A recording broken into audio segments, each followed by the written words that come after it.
Why is that always happening? There's always something. Welcome to another day at Tayport Distillery. People always ask us, why is our raspberry liqueur so brilliant? Today we're going to show you. So we're going to take you through the maceration process. We're going to take you to Barnsmuir Farm where it all started, and then we're going to show you pressing the berries as well. We are Tayport Distillery, a family-run distillery in the Kingdom of Fife. We distill from grain to glass, and our liqueurs are made with freshly picked berries, squeezed by hand for maximum flavour. No concentrates, no flavourings, no fuss, just great taste. Hi, I'm Ali, Head Distiller here at Tayport Distillery. Join us as we take you behind the scenes to show you how our spirits are made, the process behind them, and the people involved. This is Tayport Distillery. Today we are heading to Barnsmuir Farm in Fife, the place that was the inspiration for our raspberry liqueur. So here's our award-winning raspberry liqueur. You can see here it's won 3-star great taste, and with that came the Golden Fork, which meant it was the best product in 2020 in Scotland. And then it's also won 95 out of 100 in International Wine and Spirits competition. And a lot of that's down to its taste, obviously, but you can see it's got a beautiful, vibrant red color as well, which you don't see in a lot of natural raspberry liqueurs. So yeah, to tell you more about the origins of our raspberry liqueur, my mum has a great story with our good friend Tim Stockwell at Barnsmuir Farm. So why don't you come and tell us all about it? Yeah, so it was 2017. We had this idea, and I met Tim. And I said, I'm thinking of making a spirit with raspberries. And he said, well, I get a lot of second-class raspberries, other people call them wonky berries, that you could maybe try to do something with and see how it works out. So we worked away at the recipe, and we now have our award-winning liqueur. But we thought it would be interesting for you to come along, meet Tim at the farm, and see how he grows his raspberries.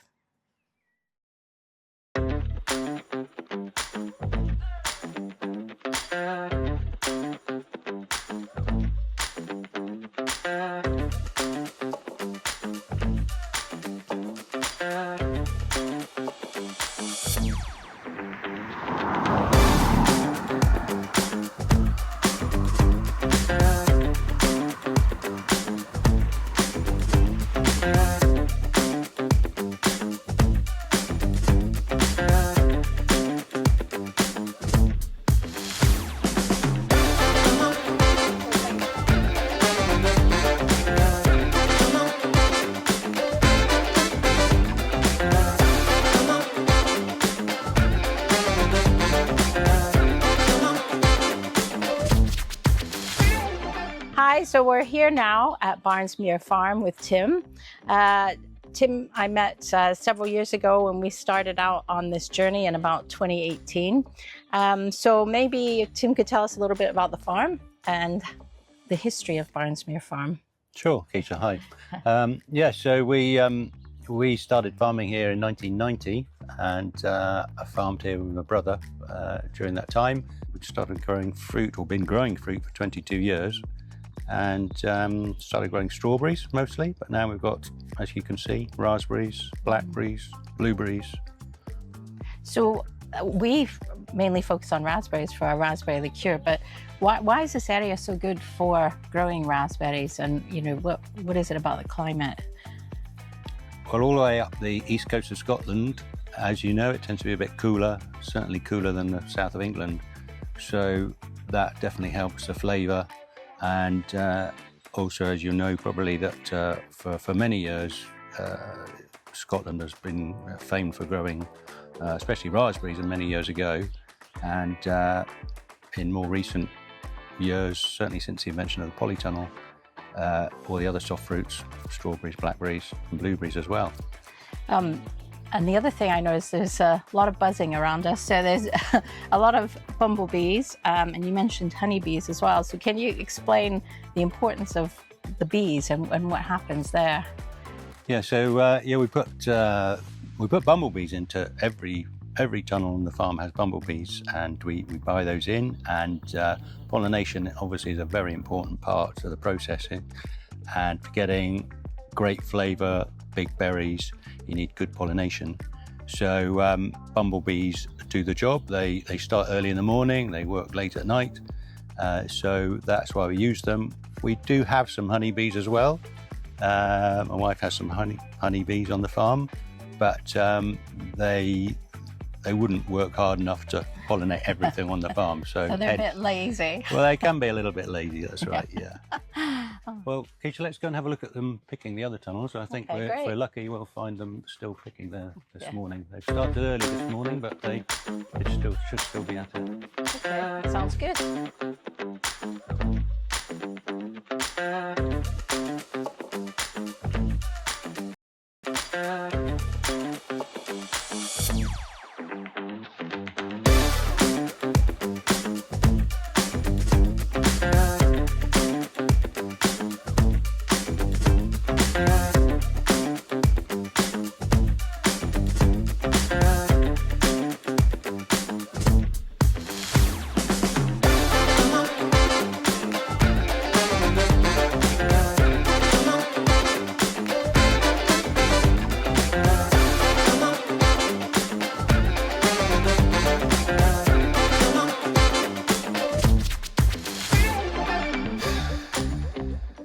Okay, Kecia, so I'll just take you in here, and this is where all the fruit comes to, and this is where it gets chilled and packed. So it has to come into here within an hour of being picked, and then ideally it'll go through that blast tunnel. You can hear that in the background. Yeah. Goes through there to take all the heat out of it from the field, and then it stays in a big cold store at the back of there, waiting for an order to come, and then it goes into the central area where it gets packed and lidded and labelled. And then it goes into the next chill, and it goes out onto a lorry straight to the supermarket.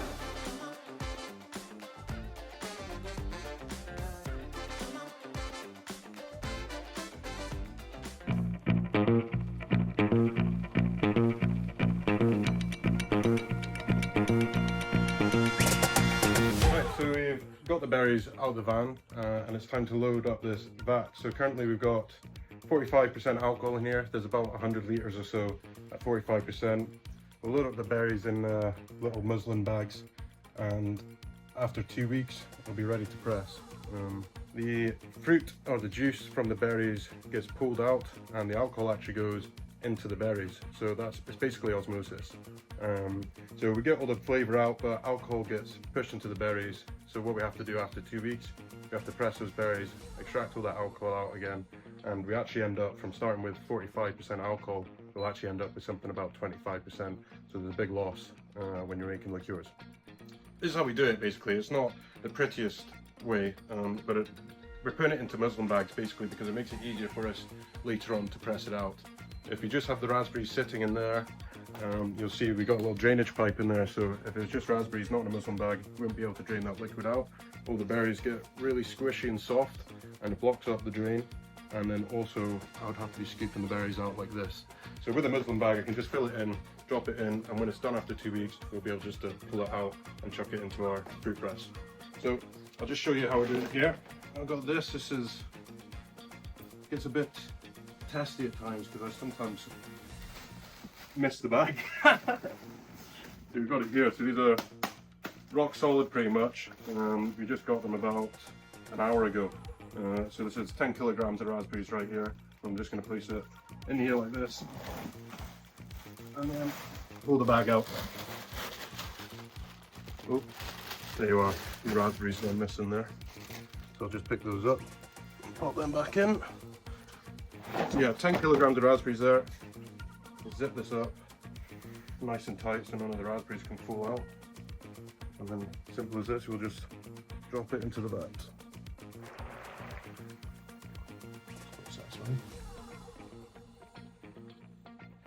And then pretty swiftly, raspberries not so much, but blackcurrants, the colour will come out of the berries almost immediately. So once we start filling this up, you'll probably see the colour turn to a light pink.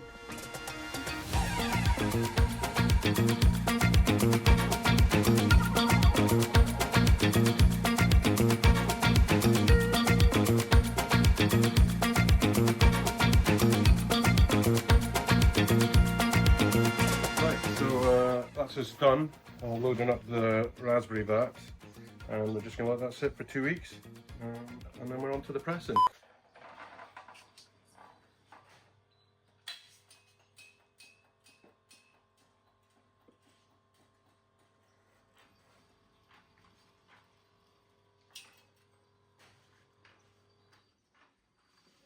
See you in 2 weeks.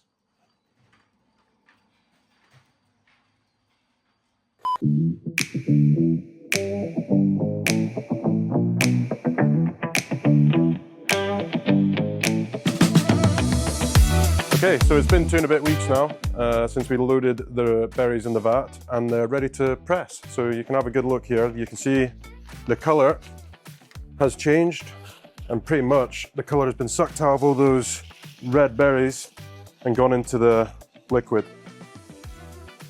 Beautiful. Right, so the next step is to press these raspberries out. This is very important because there's quite a bit of alcohol in these berries, so we need to extract as much of it as we can. So now we're going to set up the fruit press and get pressing. Actually, just wondering, put this over here.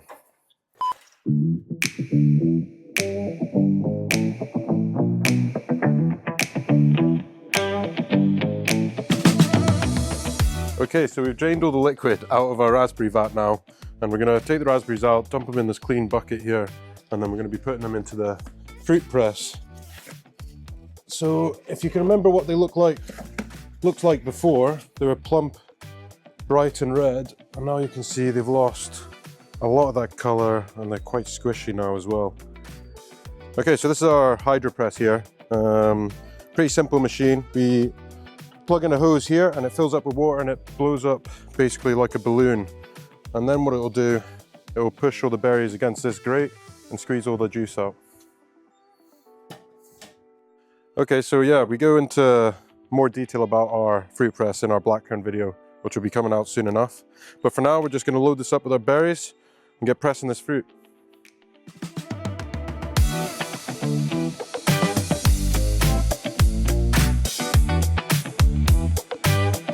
Okay, so we've now got that filled up. I'm going to put the lid on,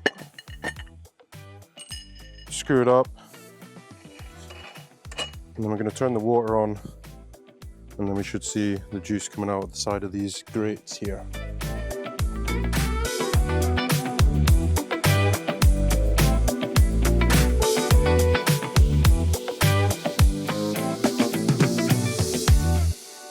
It's almost like popcorn. Yeah, so we usually stop it right about here, just because you don't want all this gunk going into our spirit.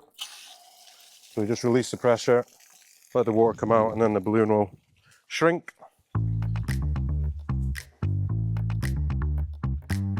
So yeah, you can see from all those raspberries, what we've got is, you know, maybe a litre or two. So not much comes out of it, but this will, the majority of this will be alcohol. So we need it. You can see all the squished berries there, but we usually do it 2 times just to make sure we extract everything. So I'll just go in here and scrape down the sides.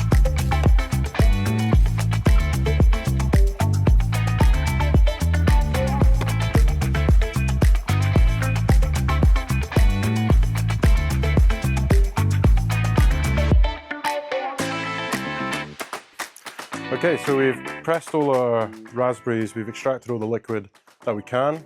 We've gone from a 45% spirit to around a 25% spirit, and all that's left to do now is to proof it down to 20%, add our sugar, and then we're ready to bottle, wax, and label. And that's the whole process pretty much from start to finish. We hope you've enjoyed the video. I was going to say we've certainly enjoyed making it. Yeah. That's good. Yeah. So yeah, we hope you enjoyed watching our video. All right, cool. We hope you enjoyed watching our video about our raspberry liqueur, making it from start to finish. If you enjoyed this video, please like and subscribe, and we'll catch you next time. Cheerio. Oh God, I don't know about that.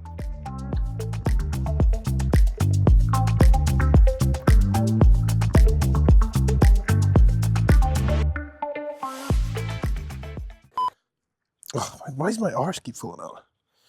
So we go into more. No, I might have been too close to the arse. But one sec.